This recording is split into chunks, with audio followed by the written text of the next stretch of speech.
তুমি আমার থেকে ঠিক কেমন আচরণ পাবে এর সম্পূর্ণ দায়ভার তোমার। ভালোটা দিলে যেমন ভালো পাবে, তেমনি খারাপটা দিলে পাবে খারাপ। ভালোবাসার হাত বাড়িয়ে দিলে আমি দুহাত ভরে আগলে নেব। দুঃখ তোমায় ছোঁয়ার আগে বুকটা আমার বাড়িয়ে দেব।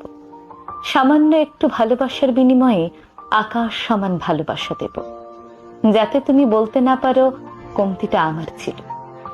আবার তুমি যদি নিজেকে ইগোতে মুড়িয়ে বাঁকা কথা বলো, তাহলে তোমায় ছুঁড়ে ফেলে দিতে আমাকে দ্বিতীয়বার ভাবতে হবে না।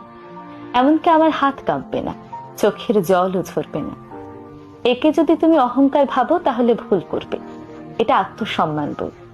তুমি আমার সম্মান দিতে না জানলে সেই তোমার জন্য নিজের আত্মসম্মান বোধ বিসর্জন দেওয়ার মতো উদার কিন্তু আমি নই। তাই তুমি আমার কাছ থেকে কেমন আচরণ পাবে তার সম্পূর্ণ দায়ভার তোমার।